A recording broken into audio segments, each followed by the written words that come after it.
Hi there.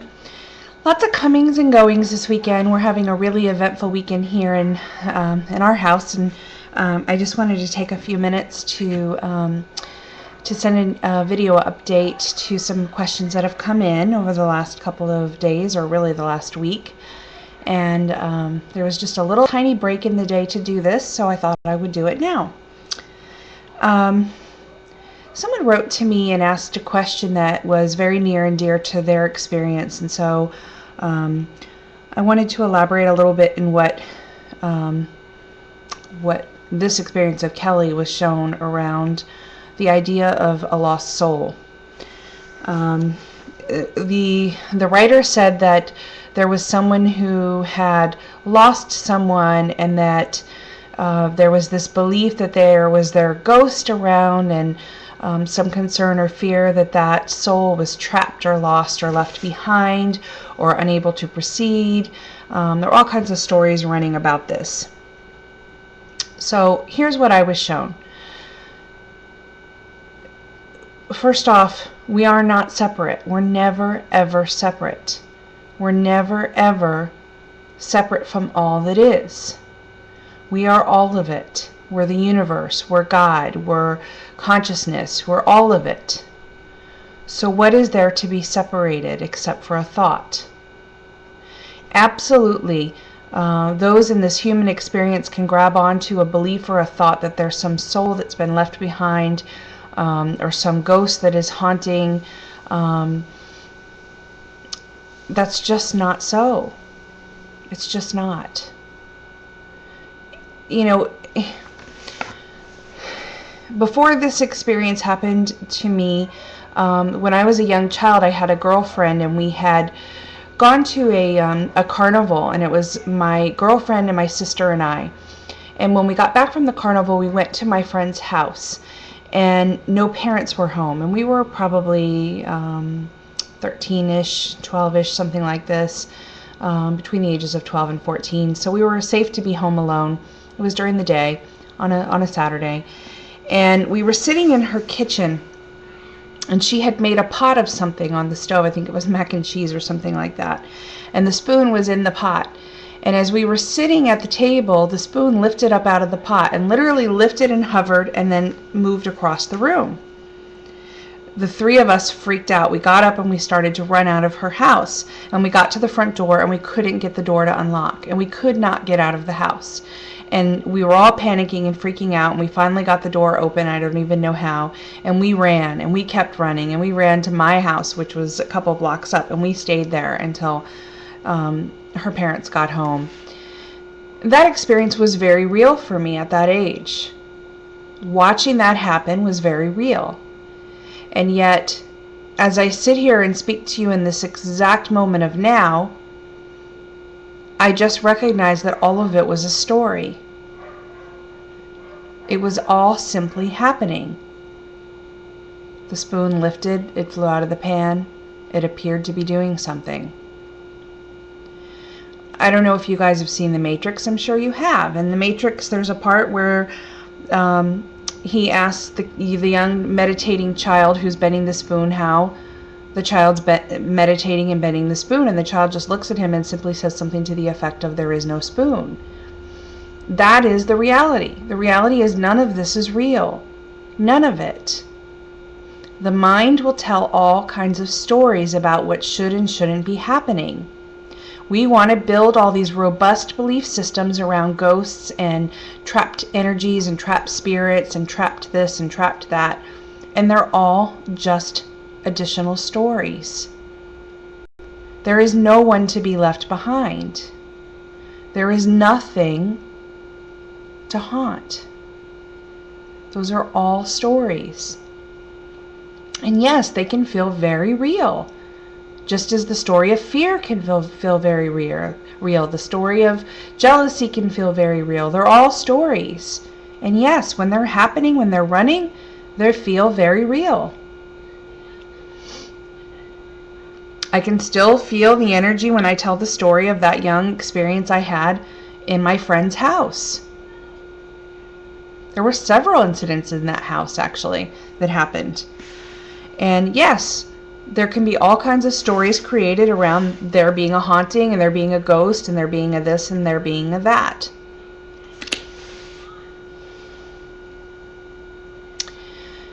So a few of you have written and said that you really enjoy when I share stories of kind of some of my psychic experiences, if you will. Again, also stories.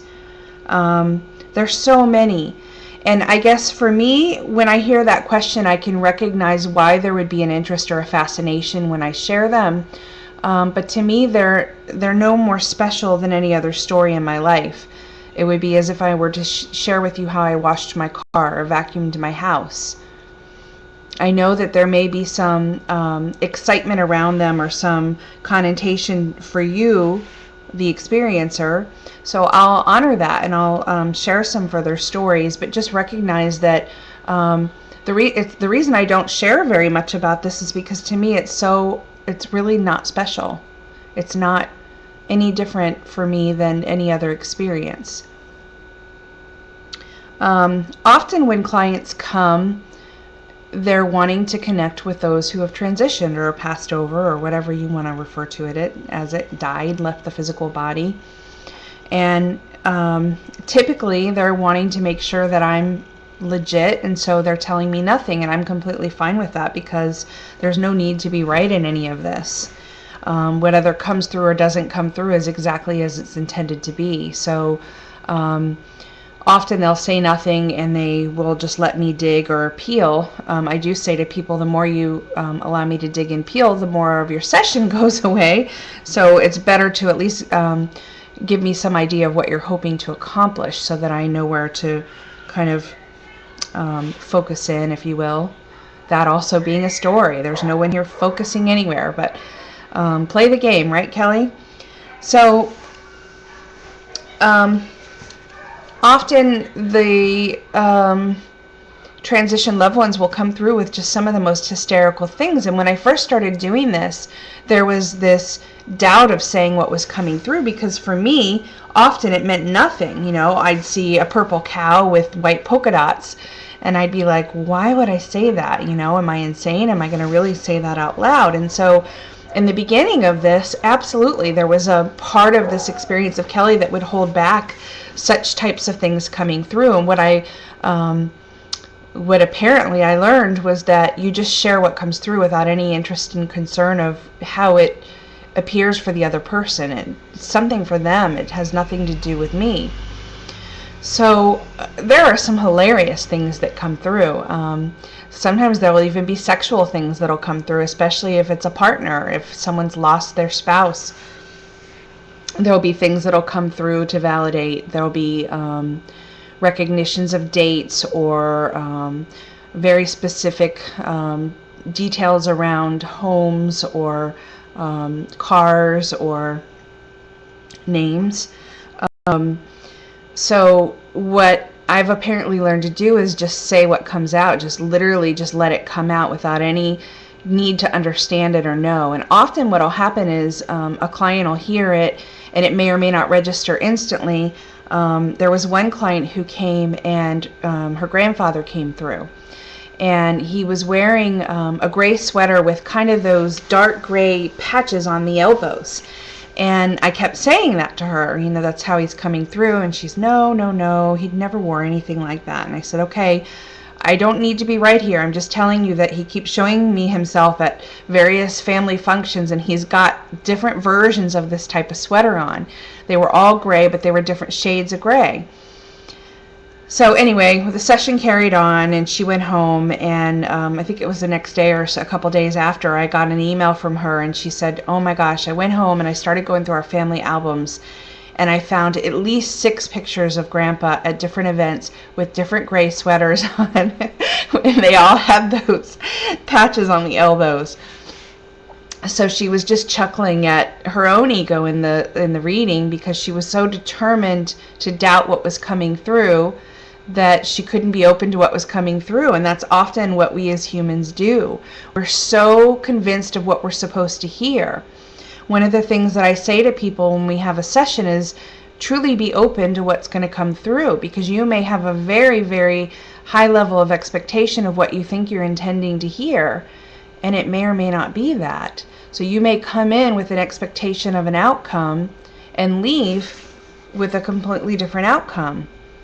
And I will say that most people, I'd say 98% of the people that I've seen have left really feeling like they heard exactly what they needed to hear. And the 2% that have left feeling a little confused aren't upset at all, they're just confused. And often it takes time for that to even level out.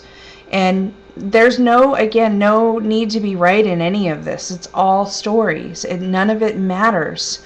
And that's not discounting what people are hoping to hear or hoping to feel or hoping to experience.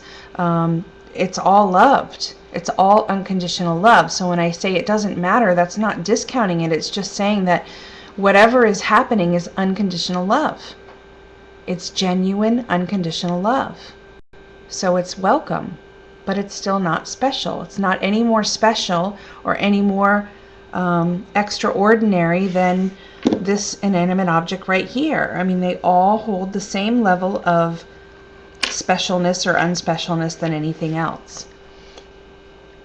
Some other experiences. I've shared in another one about a head injury that I experienced early on, and a couple years ago we had a woman and her family out on a boat on the lake here in this town that I live in, and the boat capsized and she died, and they didn't know that she was dead because when the boat tipped over, everybody swam to shore, and they all assumed that they all swam to shore. But apparently something wrapped around her leg and she was pulled under with the boat, and she was actually the driver. And she came to me immediately. I didn't know her. I didn't know her in our community from Adam.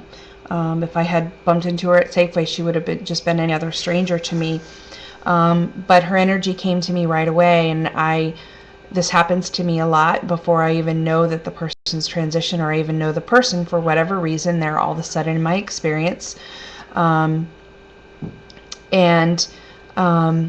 What I found really interesting and yet a little bit eerie was that I couldn't make her eyes out fully. There was something strange about her eyes. She was a beautiful woman in life and in non-life. And I could make that out. I could make out that she was completely at peace and that there was no fear or no my family must know. It was more of a I'm okay thing. Anyway, I just couldn't figure out what was going on with her eyes. And as the local paper started to report on her death and the fact that she had died and had been under the boat and was found with the boat, they put a picture of her, a living picture of her, obviously. And I finally, as soon as I saw it, it connected. She wore a type of an eyeshadow that went all the way around the eyes, and it was very luminescent, if you will. And that's what was coming through in herself in the non-physical. And I just couldn't, for whatever reason, it wasn't translating fully. And that's another thing I say to people is the transition loved ones, the way that they appear to me in the stories often isn't how they were when they transitioned. They'll come through often, if it's an elderly person, they'll come through at an age when they were younger. I find some of the souls or the transitioned ones will show themselves as they want to be seen. And I find it fascinating. Again, all just stories, but beautiful nonetheless. They will validate enough so that the person knows that it is them, but they are appearing the way that they want to be seen. I have often grandmothers who will come through when they were 16 or 18, when they found themselves the most beautiful in their physical body, and yet they will give us enough information to validate that it is in fact them. Maybe they'll reference a piece of jewelry that they've left behind for that person, or some special thing that they used to do together. So those are the types of things that happen. Sometimes there are clients who come who have unborn children around them that for whatever reason did not incarnate into the physical in this experience of life. whether they were miscarriages or opted discontinuances with the birth, whatever it may be. And those are often very lovely and sentimental and beautiful. And just like anything else, all is intended and all is as it should be. So there is no, it shouldn't have happened that way. Typically the person that it happens for is very grateful to have that connection, especially if it was a choice to discontinue the pregnancy. So that's another one that I find beautiful. And you know, there's so many of these stories. I just I can't pick any particular ones that are more special than others, because they're just all beautiful in their own way. I feel so grateful when I'm able to apparently sit and share, and the person walks away with some feeling of peace or calm. We've had several, I've mentioned before, we've had several teenagers in our community who have overdosed on drugs, who have had deaths due to drugs or suicide. And I've somehow been able to apparently give comfort to their families and friends who are trying to understand and trying to feel okay about what's happened. Some of these souls or transitioned ones are so absolutely beautiful in that the connection continues. I don't know why. There are some of these teens that when another teen comes to see me, all of a sudden they enter the experience. They have something to help with or share with, apparently. So that's also gorgeous, you know, that this story of them being a teacher or an aide in the journey of another teen who's struggling. Forming some peace and some alliance to make sure that that person's okay, and acknowledging that this is right where they're supposed to be, and to carry on and to somehow know that they're not alone in this, that they're not doing this by themselves. Again, we are all of this. We're never abandoned or alone. When we're feeling that, that's a true indication that we're believing our thoughts, and that there's something going on within us that says inquiry is needed, or trusting that this is all as it should be. It just simply can't be any other way than the way it is appearing. Trying to think if there's any other I already shared the story of the stabbing. I mean, I've shared quite a few stories. I think one of the things that's also becoming maybe a little bit confusing is I have a little bit of a break in the audience here, because when I first started these sharings, I was doing it on my Facebook page, which is Nurture Your Soul. And if you haven't joined that, feel free to join that. Then what happened was I started doing the YouTube videos and sharing there, and now I've got the Friday Pal Talk show where I'm sharing there, which is just an audio version. So for me, I'm forgetting what I'm sharing where, and I don't want to overshare or repeat share.